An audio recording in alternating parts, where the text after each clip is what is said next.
are now entering Armbar Audio.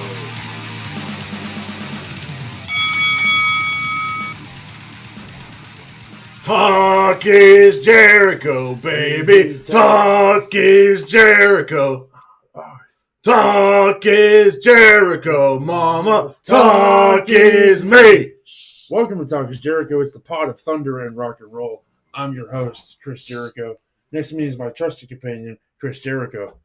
We're both Chris Jericho because we appreciate Chris Jericho. Just kidding. We do, but this is actually Armbar Audio. And I'm your host, Tim Farley. Next to me is my trusted companion, John Kearns. What's up, everybody? Welcome. Yes, the second installment of the Weekly Wrestling Roundup. There's a lot going on, man. And first we're going to talk about... GC Dubs? Yes. Yeah, that's what you said. Yes, that is what I said. Why'd you look surprised? Because I forgot. Talking about GC Dubs, talking about some New Japan Cup updates, talking about some Impact Wrestling, and, of course, your boy with the AEW Dynamite and Revolution highlights. We're talking Revolution Rampage. Yeah. Rampage. Revolution was last time. That happened. Stop eating your hair. It tastes good. So I showered today. we are first going to get into GCW and a recent departure from GCW. One Silvertooth Satan, Atticus Cogar, is gone from the company. People noticed before this made the rounds and were curious about why he was gone. So apparently he finally took to Gregory Irons' podcast. Yeah, he's finally broken his silence. But yeah, tell us all about that, Jonathan. So I'm going to read his quote about the reason for the GCW departure.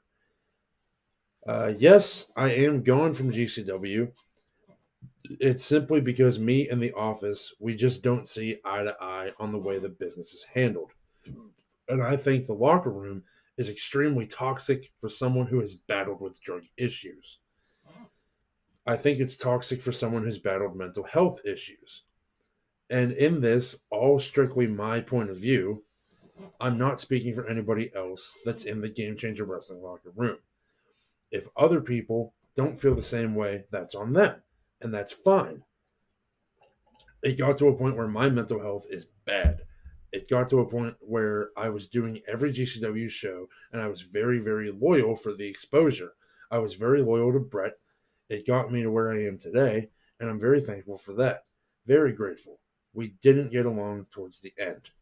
So, I believe he also went on to talk about how he felt that he wasn't getting booked well, and he brought up pay issues with his friends like Eddie Only, I believe. Yeah, says Eddie Only is still not paid for Hammerstein. Yeah, and then he was upset about him not having a prominent role on Hammerstein and others. He said that the promo, yeah, that's what I was going to say. Wasn't going to be shared by anybody in GCW because he was saying truth. And then I read this earlier this week, so I'm just going off the top of my head. But this is what I was going to talk about, how this is clearly an extension of the Hammerstein promo. Yeah. And he started a new promotion with a guy who used to work, who used to run MDK all day and stuff like that. Yeah, the new promotion is called Circle 6. And then on GCW's Patreon, Brett Lauderdale. Yeah, we have the response from Brett Lauderdale.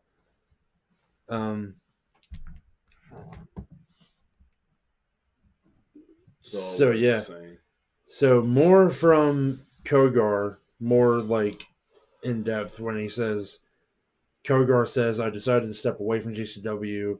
I didn't like how the people I was close to were treated. I didn't like how Ricky, RSP, was treated. And I didn't like the way everything went about after War Games. It's not my business to speak on, and I won't. I didn't like it. Eddie Only still hasn't been paid for Hammerstein. There are little things like that. People were being disrespected. I didn't agree with that and the way things were handled in that aspect.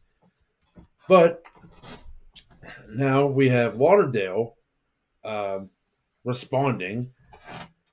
He says, I was Atticus Cogar's biggest fan. I told RSP early on that I thought Atticus was a star and that I had major plans for him and he could be the face of GCW. All of these plans were in motion right up until the final day that Atticus worked for GCW. I was good to him. I flew him across the country, places he had never been, and in front of crowds who had never seen him. Long before he was a known name in the indie world. He stated as much. I gave him feature matches with big names, mic time with big stars on big shows that a lot of people in our locker room would kill for. I did this because I believed him and thought he had potential to be a major player in GCW for years to come. There is a process for everything, and it takes time. Patience is a virtue. This process was moving, and everything was going in this direction and accelerating quickly until his final day. He wasn't fired for any of his opinions, beliefs, or frustrations that he may have relayed to me in regards to storylines, bookings, or matches. All of those are normal wrestling discourse. Anytime we're not on the same page, I had an open line of communication with him. I deferred to him and took his input as far as storylines go on a much more intensive level than 99% of the roster. I included him and involved him in almost everything he did in GCW, and he was usually very happy with all those things, and he would thank me for that. He wasn't fired for those reasons. Ultimately, the decision was made to part ways with Atticus for a different reason that is far more serious and related to something that I cannot and will not discuss. I know that it's not helpful for the public discourse, but Atticus knows what the reason is and what it's about, and he knows his reaction to our conversation to this matter is ultimately why the relationship ended. So, John, who do you believe? Well, I think that's a bit of an unfair question because we know with every story there's three sides. Side A, side B, and the truth. Right. But with what Cogar said about toxic to someone with mental health issues or drug issues.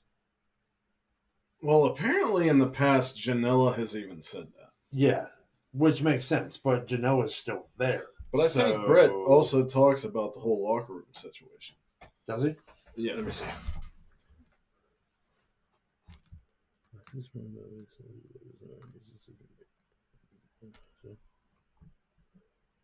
Oh, here we go. So Cogar, the locker room is extremely toxic for someone who's battled with drug issues. Lauderdale addresses the locker room comment here, where he says, there are times when the GCW locker room has adopted a bit of that rock star lifestyle. These guys are working hard and are on the road every week, and they like to have fun in their own way. This is not exclusive to GCW. It happens in any wrestling company or form of entertainment or sports. That is 100% true. They are grown-ups who like to do what they do on their own time. They're not employees or contracted. There's only so much I can do. With that being said, for the most part, everything has remained mostly professional. There are times where I thought things could be getting carried away, and there have been times where I felt the need to step in and deal with it. Sometimes dealing with it has been as simple or as easy as pulling someone aside and saying, let's get our shit together. Sometimes dealing with it means far more drastic measures. There have been times where I've had to remove somebody from the situation in order for them to get help and make sure they're okay. So now, see, I believe that more because I do too. We all watched Dark Side of the Ring. We all watched the Nick Gage documentary. Right. Yeah. We know that Lauderdale has had his back since day one. But when it was time for Gage to do his time, when it was time for Gage to get clean, etc., Brett did the right things. Right. Now, I have a personal friend in the wrestling business who knew Cogar years ago and said that he was actually very disrespectful. If you watched our MV Young interview, I even asked him about Cogar without saying his name, and he kind of agreed. The thing is, people can change and people can mature. So whenever I read the stuff that Cogar was saying at first, I was like, well, good. If he felt that he had to get out of there for his mental health, your mental health comes number one. And it was nice to hear him give praise to Brett and GCW. But on the flip side, Brett saying that I felt he was going to be the face of GCW. John, when we watched that battle royal for the number one contendership at Hammerstein, that week leading up to it, neither of us knew why Cogar wasn't involved. And no, he was. No, he was. We thought he was going to win. Neither of us knew why he didn't win. Yeah, right. True. And even the people that we were watching with that don't know as much as we do were like, why didn't Cogar win that? Right. And that's just a little slight thing, but he was on all the shows. He had prominent matches or mic time with people like Sabu and whoever else he interrupted multiple times. I think his feud with Jordan Oliver was awesome. He said that he didn't think that the SGC guys were undeserving. He gave them praise, but I kind of feel like he thinks 440 should have been in the same position as SGC, right? Which I can understand. But Lauderdale's responses were understandable, and then made me think, maybe the tiger didn't change his stripes. But what bothers me about Lauderdale's response is that it's something I can't or won't talk about. So does that mean if he talks about it, he could be sued? Or is that just a cover-up of saying there's more to it than you know, believe me? I read it as him trying to save Kogar's ass. Right. That's how I read it. Right. Well, either way, GCW is still on the rise. I feel like, even with all this being said, I feel like Cogar didn't necessarily leave on the worst terms possible. Right. I mean, it seemed like there was... Lauderdale said that it was a matter right at the end.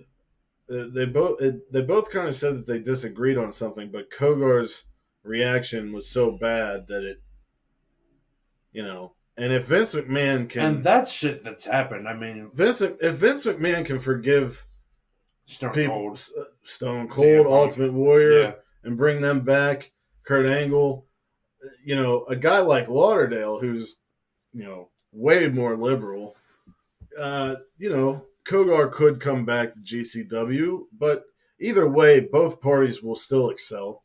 I think so too. It's a thing where, like, I'm a little sad that I won't get to see him in GCW anymore, because no matter how anybody feels, he's amazing. Right. He's great at what he does. Right. And also... And like I said... What happens to the 440 presence? Exactly. I mean, he was... Does it just... The de facto leader while RSP was gone.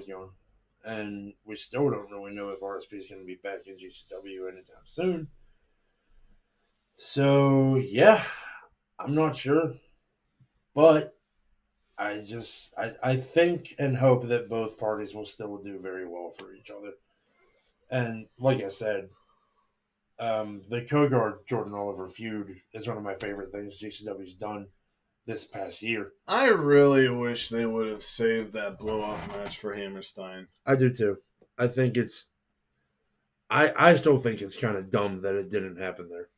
So do I. Moving on, let's get into some Impact. Impact this week kicked off with a fantastic tag team match between Motor City Machine Guns and against Jay White and Chris Bay. And no matter how good Chris Bay and Jay White are as singles competitors, they were no match for Motor City. Motor City had their number for most of the match. There were points where Jay and Bay took over, but it was pretty much all Motor City. And, you know, Shelley lost to White. Then they had the spat. We got this tag match. And right at the end, John, they covered Bay. In a fraction of a second, Jay White missed the breakup. And a lot of people were saying it was 3, it was 2, but now, you know, Jay White has the US of J Open Challenge. And in Florida, I believe Chris Sabin is answering that challenge. So this Motor City Machine Gun Bullet Club problem is not ending, which is good because I'll tell you, since Alex Shelley has been back in wrestling, he's been on fire. Jay White, I'm gonna say it. Mark my words, next year's PWI Wrestler of the Year will be Jay White. And Chris Sabin, you know, hasn't lost a step. It's getting good stuff for Bay in there. But so aside from that match, I wouldn't say that all the matches were very good. They were all satisfactory matches, but the stories moved on. The show was good. The show was very good. So Josh Alexander, he's getting a run in by Honor No More. It seems like Honor No More is going to be his obstacle before Rebellion. Right. And Alexander says that Moose has till the end of the night to sign the contract and make it official. And he said, I know he's going to do it in the most dramatic way possible. And he says that earlier on in the show. I think one of the biggest things coming out of Impact this week was the tag team situation. Rhino lost to Macklin. Heath talked to him, got him all excited. Rhino and Heath are back together, and they want tag team gold. Carl Anderson beat Diener on Before the Impact and said that they want their rematch for the tag team championships as soon as possible. The Good Brothers get called in the office by D. Moore, and Scott tells them that next week you will get your championship rematch, but I'm going to have a bunch of tag teams there to watch you. And the Good Brothers are saying, oh, good, they can learn from us. They can learn a thing or two. And then Scott said, well, it's not going to just be learning. They're going to be involved a little bit. And Carl and Gallows play dumb, and it's going to be a lumberjack match next week for the titles. Violent by Design against the Good Brothers. And then whoever goes on to win that, there's going to be an 8-team, I believe, gauntlet match at Rebellion for the tag team belts. So there's a lot going on with the tag team scene in Impact right now. I wonder if we will see the Motor City Machine Guns go in there. Yeah. So, you know, I find Impact to be very entertaining lately. The show is very smooth. Everything makes sense. There's no LOL TNA shit happening at all. And so at the end of the show, Josh Alexander beat Matt Taven, and we're about to go off the air. And, you know, I'm thinking, well, what about Moose's contract? Is he going to come out here and beat down Alexander and sign it on his chest or something? No. The the show went to Moose getting out of a car or a limo, knocking on someone's door, and it was Josh Alexander's home. And the wife opened the door, and the kid was scared of Moose. And Moose said, Anthem is closed down right now, and I know you live right down the street, so I'm giving this to you to hand in. And the wife was just like, what are you doing? Like, you were not invited here, etc., etc. The kid's scared, and he gets down, and he says, hey, I'm your dad's friend from work. Let him know that, I don't remember, but it was done really well. And Moose is a fucking great heel. Great heel. But, yeah, Impact is moving really well, and I love it. So. Nice. Sounds good. New Japan Cup? New Japan Cup. Well, New Japan. Last week on New Japan Strong, the US of J Open Challenge was met by Swerve. Nice. And it was fucking awesome. Go out of your way to watch that. Also, this week we saw the 16 go down, or the 8 go to 4. So, with that in mind, Kazuchika Okada beat Taichi. Very good match. Sema beat Hiroki Goto in what they called an upset. And the only reason I could think that it's an upset is because he's not New Japan bred. Yeah. And Goto does seem to do well in the New Japan Cup. But Sema has been wrestling longer than Goto and has a more worldwide name, I think. Mm-hmm. But it was a very good match. All of the matches this week that happened for the New Japan Cup were good. We then got Naito beating Tanahashi in a fantastic match that could have went either way. Tanahashi missed a splash, and Naito took the legs and flipped over and got the pin.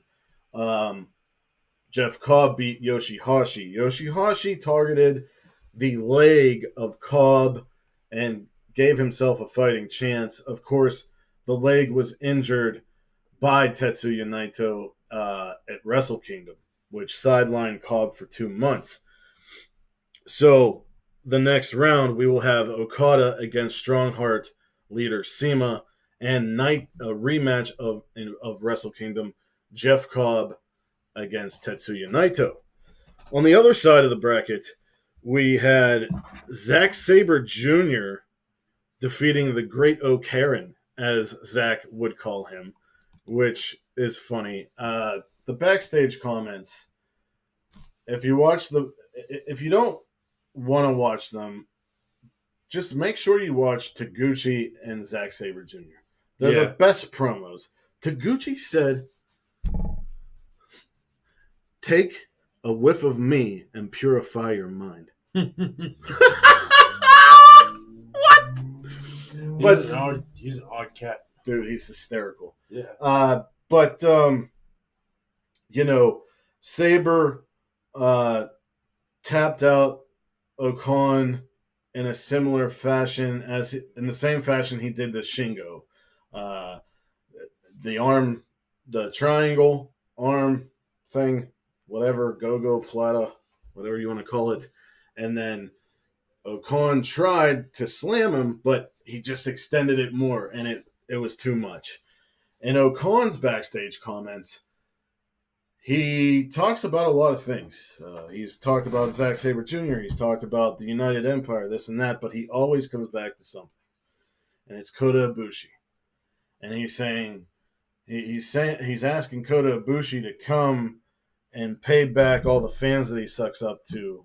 And he said something about, it's nice not having to work for your meals. So as soon as Ibushi gets back, he already has a match. Yeah.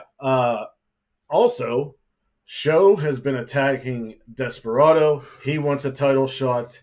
Desperado said okay. The junior tag champions, team 6 or 9, seem to have a date with Destiny, with El Phantasmo and Taiji Ishimori. Okada, after the match with Tai Chi, said he wants Tai Chi to challenge him with the title on the line. He said, all these people want to see you fight for the championship. And a lot of people liked it. Tai Chi is now doubting himself and wondering if he's capable, John. Mm-hmm. And then Okada did say that he's not going to wait forever, though. Then we had Will Ospreay viciously beat Sonata. He hit him with a hidden blade, and then he kept raining elbows on the back of his head. I saw that one. And Red Shoes had to call the match. But he asked Red Shoes multiple times to call the match, and Red Shoes wouldn't. Apparently, Sonata has a fractured orbital bone. He'll be out for a little bit. It seems to be from a Shooting Star Press or something. I'm not sure. Shingo and Chase Owens. Shingo said, I don't have to do anything special, and I will beat him in 5 minutes. Chase Owens took umbrage with that. Attacked Shingo. Hiromu. The last night was Shingo and Chase, and Hiromu versus Evil. And Hiromu's hilarious. Hiromu's hilarious. Oh well. Yeah. There was a match between Hiromu and someone from, I want to say, Huge. And House of Torture started beating on Hiromu. Shingo came down to save him. And while Shingo was paying attention to the House of Torture, the other Bullet Club members came down the other way. Chase attacked him with a chair and package pile drived him onto a chair. So Shingo comes out with kinesio tape on his neck. And right off the bat, Chase Owens attacked the neck. And he was systematic and scientific in his attack. Fortunately for him, it didn't take 5 minutes, but it did take about 15 minutes and 40-some seconds. Shingo still wins. Yeah. But Chase Owens definitely did enough damage to Shingo to where Shingo may come back to haunt him. Now, the other upset in this round, Hiromu Takahashi against Evil. And Hiromu said, do you want back in LIJ? I could talk to the guys for you. Evil said, you're a joke. I'm going to throw you off the bridge. And before we even get to Kuroken, or however you say it. And Togo tried to do his shit. Didn't work.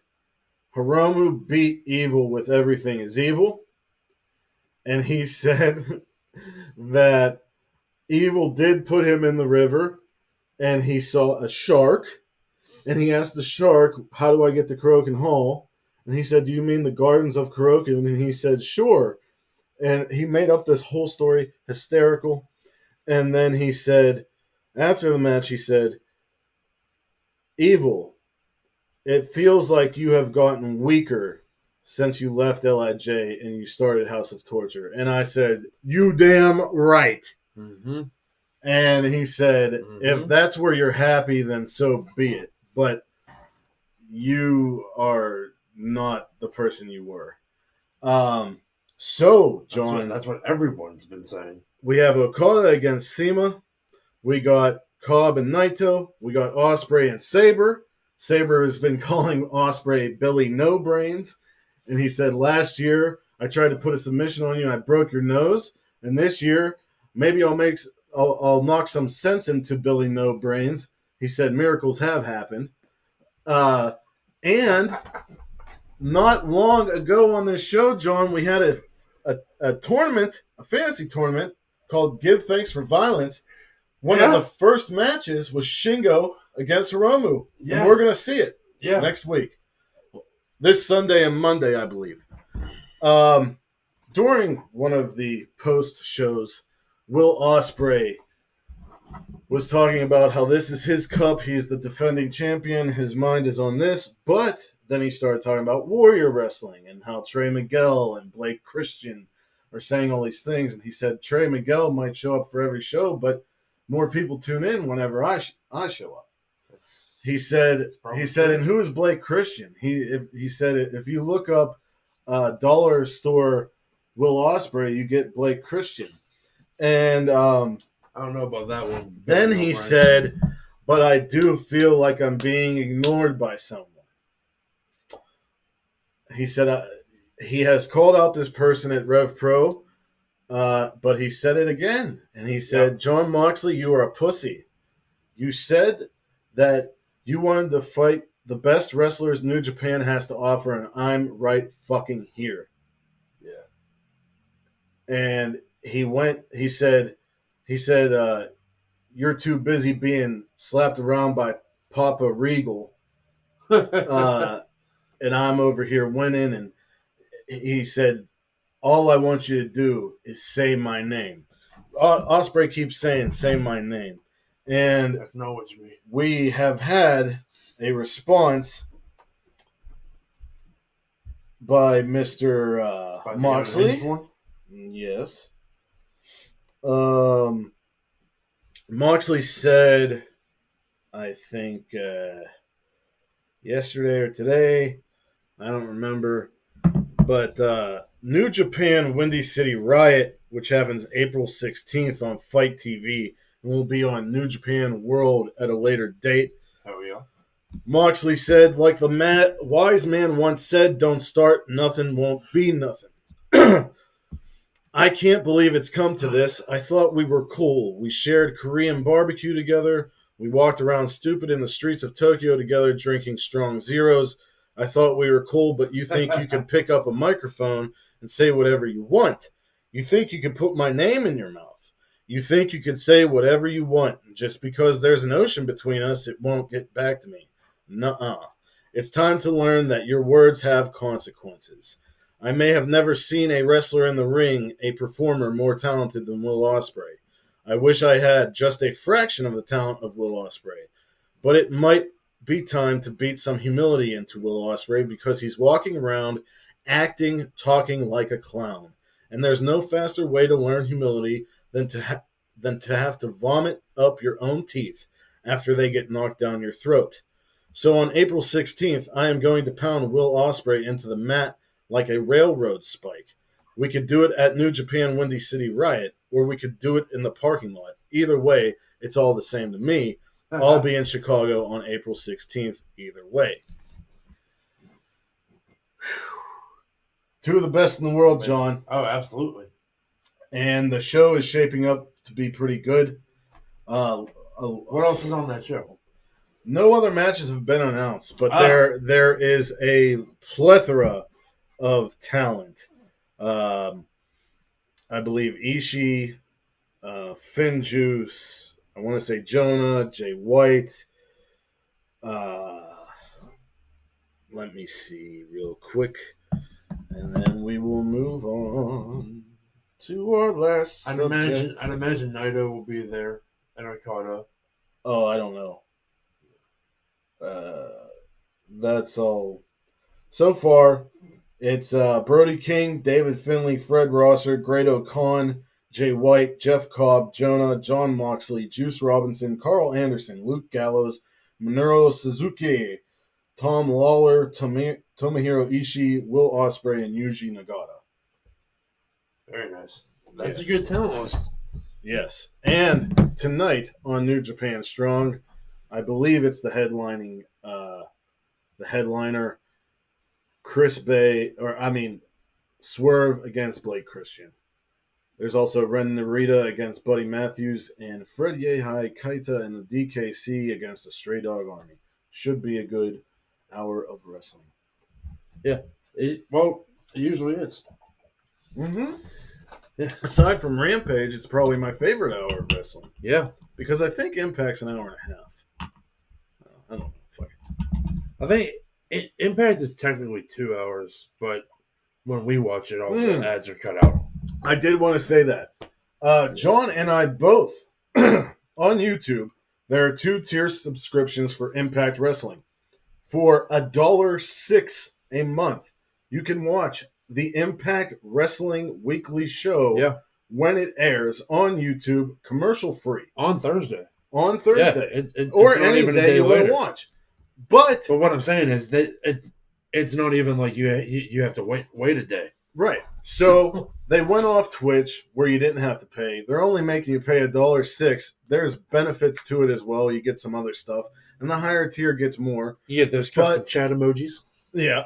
But if you want to support Impact and let them know you're watching, you could do it that way because they even know, apparently, that not a lot of people get Access TV. Yeah. Yeah. I don't know anybody who has it. Neither do I. But yeah, $1. I did have that fucking Pop TV for I did too. And Destination. Yeah. Goddamn. Get a better channel. Get better channels. I think Anthem owns Access. Yeah, it's Anthem. It works for them. But moving on to the final segment. It's the final segment. Yeah.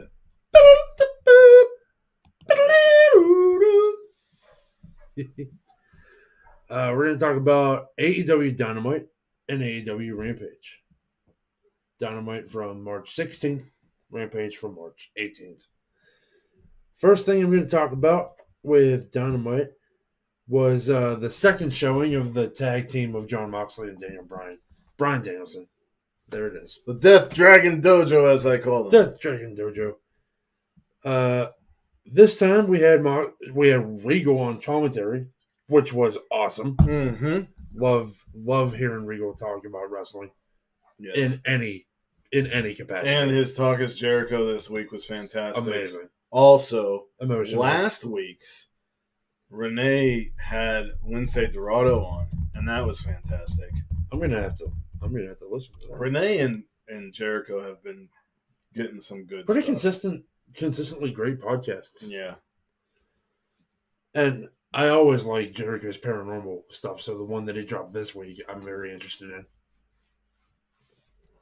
But yeah. So it was Moxley and Danielson against Chuck Taylor and Wheeler Yuta repping the Best Friends. Best Friends, now unquestionably the largest faction in AEW. We've got the largest faction with the least amount of people that wrestle.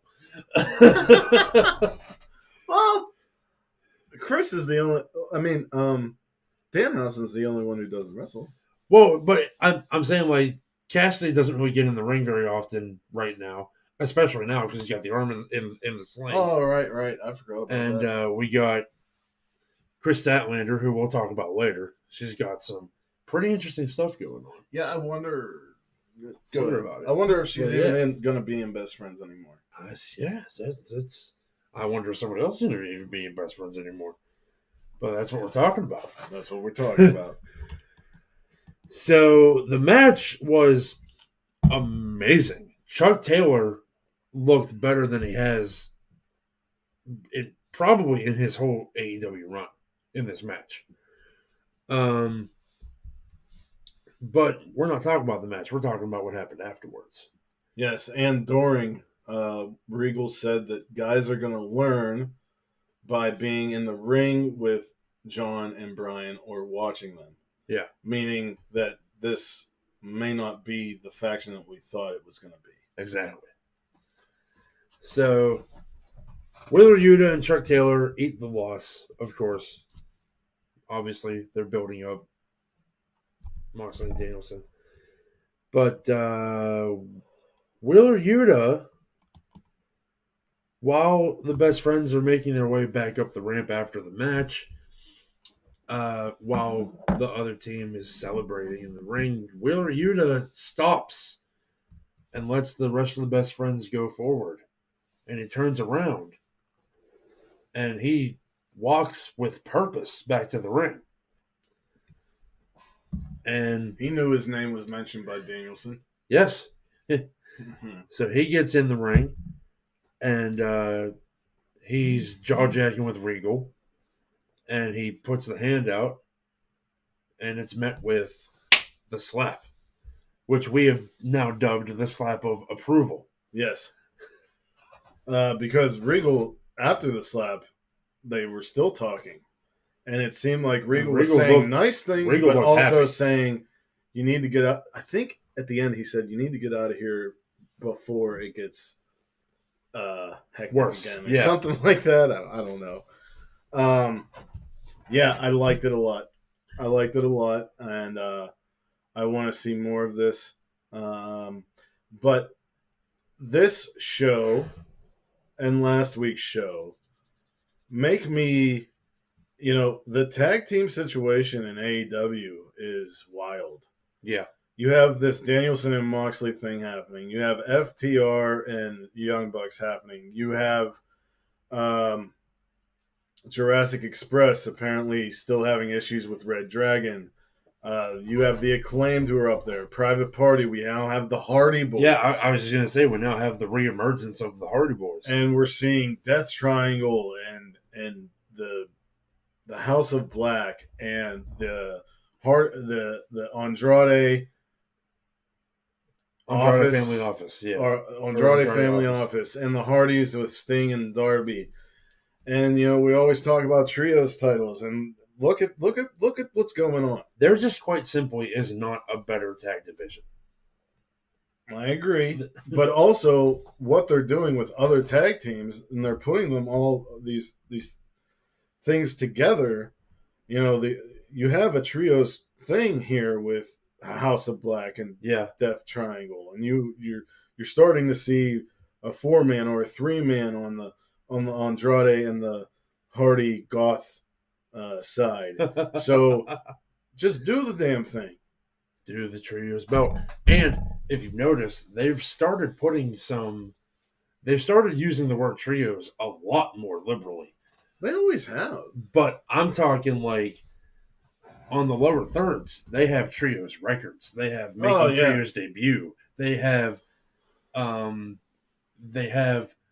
their last trios match against blah blah blah blah blah. So all of the makings are there for an official trios division, and I think it's gonna happen really soon. One would hope. It just seems like, which is something they've been criticized for in the past. It seems like with this, they're actually taking the time to get everything set before they just throw a belt out there. Yeah. But yeah, so we're going to move on from that. And Scorpio Sky had his match with Wardlow. It was pretty good. Not the best it could have been, but a lot of people thought Wardlow was going to win with that symphony. I knew he wasn't, because I knew that what happened was going to happen. Mm-hmm. MJF arrives, screws Wardlow.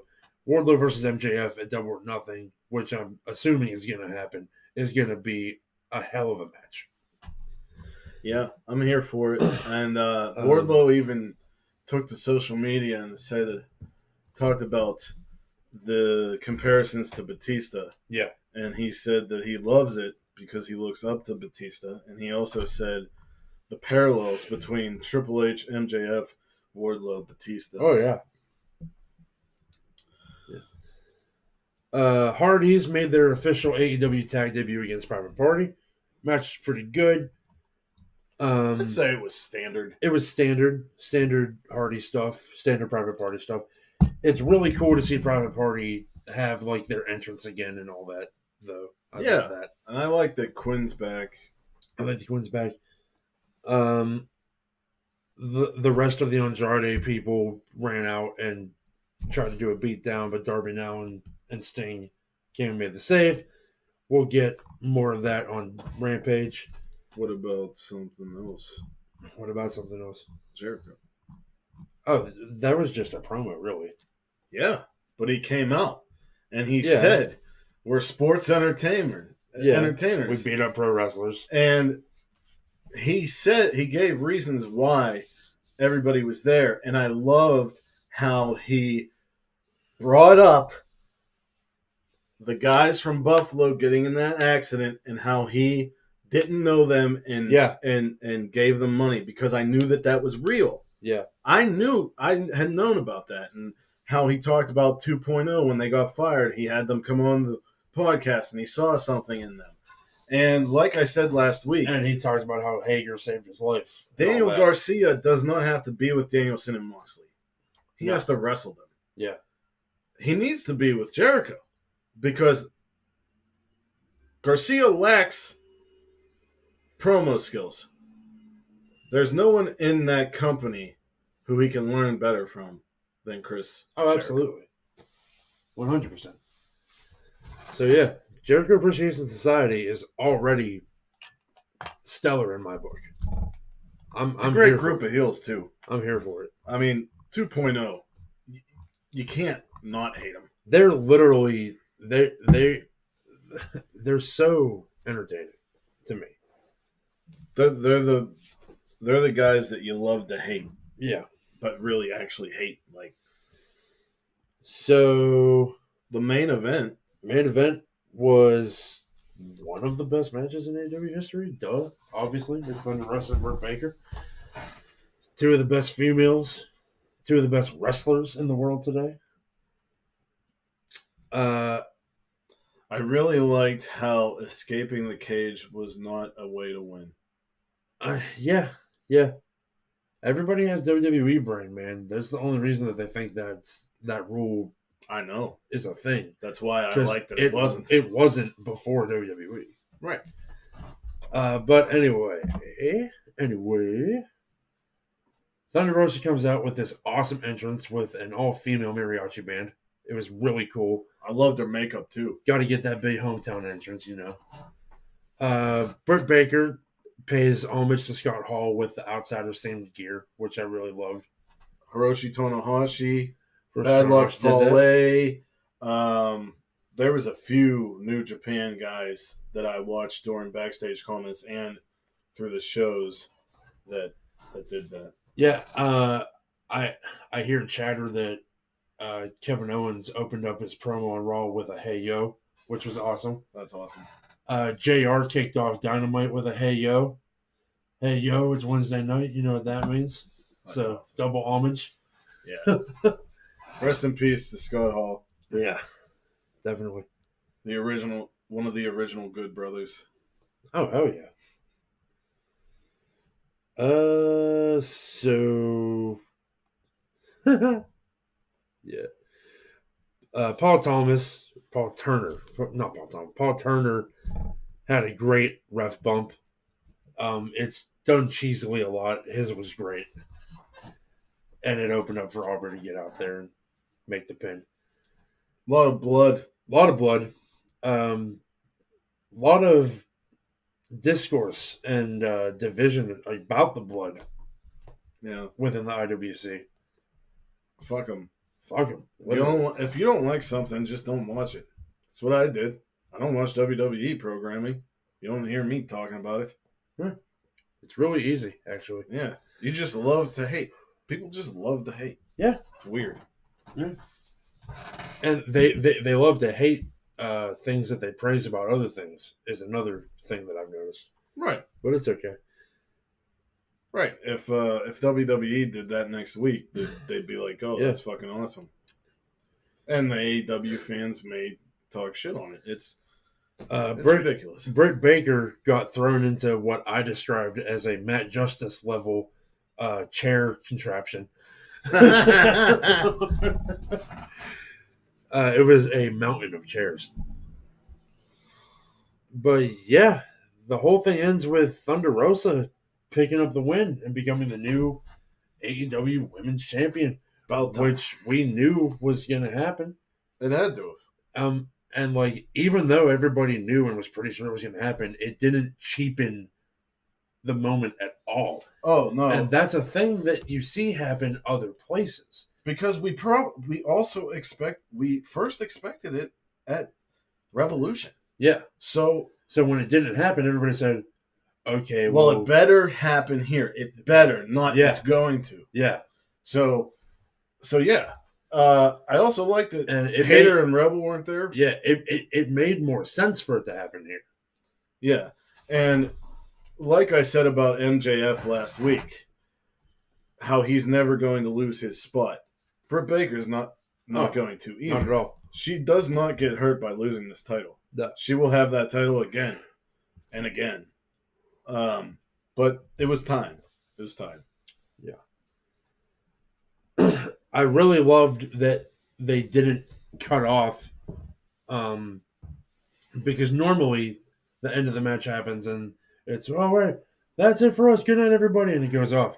But they let it run because we got to see Dustin Rhodes hit the ring and embrace Thunder Rosa and like openly weep and celebrate this new title with her.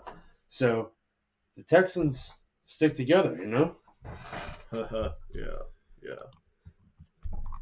Well, So, Rosa is also a great person. Yeah. She was a social worker. And I think Thunder Rosa and Dustin Rhodes, I believe, are both part of the AEW community outreach program. So it makes sense that there's that connection there. Yeah. And she does a lot for women's wrestling with Mission Pro. Yeah. Rampage started off awesome. The Butcher and Darby Allin, they really let the Butcher look really good in this match. He had a Texas Cloverleaf on Darby, then lifted him up, power bombed him in the Cloverleaf, and then reapplied it. It's awesome. But not reapplied, but just went back into it. Amazing. Darby had no chance in hell until the Butcher's hand was on the steel step. Darby stomped on it, did a code red, then did a coffin drop to the outside, and got in right before the referee counted to 10. It was smart. Very nice. And then whenever they tried to beat the Andrade clan, tried to beat them up, the Hardys came down, and Matt Hardy wanted them to get in the ring. Andrade teased it, wouldn't do it. And he said, how about next week when we're in some part of Texas, I think Austin, we have ourselves an 8-man tag team tornado match. And that has been set. Darby, Sting, and the Hardy Boys against Butcher and Blade and Private Party. That's going to be some beautiful chaos. Yeah. I love a tornado tag match. The thought of an 8-man tornado tag match just ticked all the boxes for me. I can't wait. Me either. Because tornado tag matches, by default, are no DQ. So we're going to see some shit. I want to see Andrade wrestle. How's that? Can I just get one of the best Mexican wrestlers to wrestle? Well, you know, it's just... What the fuck? This happens. Yeah. It happens. And if Andrade wasn't happy with it, he'd be gone. Because look at Leo Rush, look at Janela, look at Swole. Weren't happy. They left. I know. But yeah. We then get Layla Hirsch stirring it up with Red Velvet. There's one. There's one for Dawkins. you. No. She does it too. Yeah, but back in the day before Angelo had Montez, his dumbass gimmick. Oh man, we hated him. Stir it up. Velvet hit that suplex to Hirsch on the ramp before the bell even rang. That looked awesome. Yeah, that was really good. I'm really digging Hirsch. I'm really digging Hirsch right now with this new heel persona. Big time. And I've always been a Red Velvet fan. And you know what? I think Layla Hirsch can get to Serena Deeb like levels of heelness. I think that AEW in year 3, you know, there's always been complaints about this division and that division, blah, blah, blah. Yeah. We're seeing, you know, Rosa and Baker, even before the title was involved. Sheeta and Deeb. And it seems like Layla and Chris Statlander will be another big one happening. Yeah, women's feud. Speaking of Statlander, I want to talk a little bit about that. So Yes. go ahead on that one. So on Dynamite, we kind of saw like a little promo where she was taking off the makeup and the goofy gear, but it was real quick. And then after the match, Layla was going to hit Velvet with a huge wrench, but Statlander came down. She did have a little bit of makeup, but she was in all black, and she had no contacts or anything, just her regular eyes. Yeah. And she stopped it from happening. And like we were talking about in the beginning of this segment, I wonder if she's going to be in Best Friends anymore. And it would be okay with me if she wasn't, because as much as I liked the alien gimmick, to be taken more seriously. Yeah, and something that's not inherently silly isn't really going to work with Best Friends. Right. So I really like what they're kind of teasing with Chris Statlander, because I don't want to say it's fully in, because we haven't heard her talk or seen her wrestle yet. But it does remind me of Alley Cat's switch to Alley Catch. Right. It very much reminds me of that. So I think we're going to get sort of a similar thing. She wants to be taken seriously, and she's just going to start beating the shit out of people like Alley Cat started doing. Right. Fantastic trios match. See, between House of Black and Bear Country. You say it's a fantastic match. I say it was a fantastic squash match. It was. It was a well done squash match. Exactly. That's what I'm saying. Very much. I mean, Fuego did get in some offense, but Fuego looked really good, but doing whatever he was doing. But he also got fucking murdered with that knee strike from Buddy Matthews looks naked when he stands next to Brody and Malachi. Because he has no tattoos, and these two dudes have one piece on their back. Both of them do. On the front, Brody has one piece, but Malachi has a bunch. And then you have Buddy, who's just, this is my flesh. Buddy, who's like smaller than them and doesn't have tattoos, but he's like, they tag him in and he just goes fucking berserk. Like, it's like... Right. It was awesome. And then we got Pentagon and the Dungeon Master, Abrahantes, saying that the Death Triangle is, they're not done with them. So I love Abrahantes. It's so hokey. I love it. It makes me feel like I'm watching early 90s WWE. It's so hokey, but that's what makes it so good. Right. You know what I mean? Yeah. Like, it's funny to me. I still say, I said it up when we watched Revolution. I was like, why isn't Brandon Cutler with these guys? Right. Like, why? Because we got the DM is Abrahantes. We got the, like, mage or, like, sorcerer character is Penta. We got the halfling in Pac. Yes. They have, like, it's like they have almost the whole campaign. Who's Phoenix? The healer. Because Phoenix is rise from the dead. Yeah, Phoenix is the healer. Which is hilarious because he gets injured all the time and then he comes back. I feel like we need Matt Renault to come over here so he can be their fucking bard. Raywald, yeah. Yeah. Rainwald, not Renault. What do I call him? Who gives a shit? Renault. He's in English. He's got a weird name. He really does. And until he became the Impact commentator, I had no understanding of how to say his last name. Just call him Matt. But yeah. Fuego got fucked. Like he said Jericho said he's in a match against three guys who are all wearing black and he's wearing pink. What the hell is this? Yeah. Or something like that. And Jericho's funny. He had a couple good ones. I particularly liked during the Layla Hirsch Red Velvet match because Hirsch was wearing the gear that had legit, but it was in Japanese. Yeah. And Jericho says to Ricky Starks, he's like, you know what that says? You want to know what that says on a shirt there, Starks? And Starks goes, let me guess, legit. And there was a long pause. And then Jericho said, yeah. Ricky Starks and Chris Jericho have good chemistry. Yes, very much. But the main event was set up. Main event was great. Keith Lee versus Max Caster of the Acclaimed. And of course, you know, Team Taz, especially Ricky Starks and Hobbs, you know, do not want Keith Lee on Rampage. And they're telling the Acclaimed on Dynamite to take him out. And these guys are coming in, taking our spots that we worked for. And then Swerve showed up and said, oh, you don't like somebody coming in and taking your spot, but this is whose house? Swerve's house. So we got a really good match between Keith Lee and Max Caster.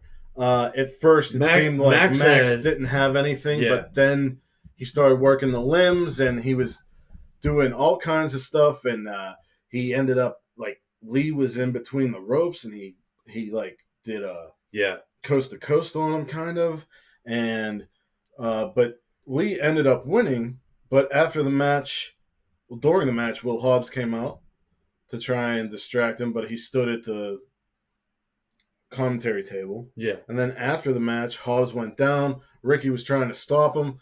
Hobbs and Lee exchanged blows. Ricky runs down there, starts beating up on him. The Acclaimed hit him with the boombox. All four of these guys are beating on Keith Lee. And I'm yelling at the TV, where's Swerve? Where's Swerve? And my mom was up watching with me. Yeah. And because she didn't have work the next day. And she goes, what the hell is Swerve to me? I don't even know what that is. And I said, you're about to see. And he came out, and he had multicolored grill. He had the chair, and it ran them off. And then they shook hands, Swerve and Lee raised Swerve's hand. Is this enemy, common enemies, common friends thing? Yeah. Is this another tag team? I don't know. But I'm all about it, though. I really liked it.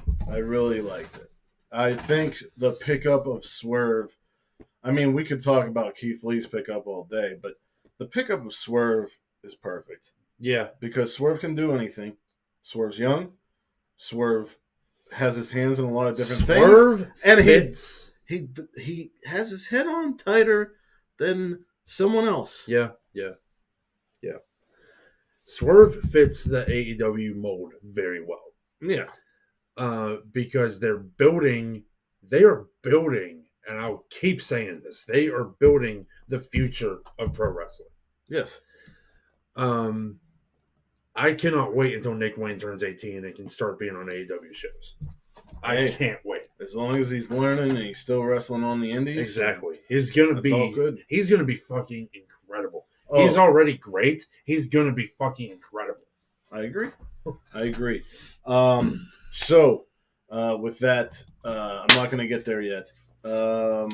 We may have an interview coming up. Yeah. We are going to do a special episode before Mania weekend because we want to talk about everything that's happening on the Collective and WrestleCon. Yeah.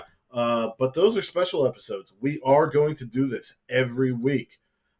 So every Saturday, this is what's going to happen. Yeah. It's not always going to include other stuff. It's always going to be at least AEW, New Japan, and Impact. Yes, but we had to talk about GCW. Yeah, that was a big thing, big story. If you're watching the Crockett Cup tonight, enjoy. So wherever you are in the world, whether it's morning, noon, or night, you have a great one, and peace and love to all of you. Bang! We got to do that every week now. Yep.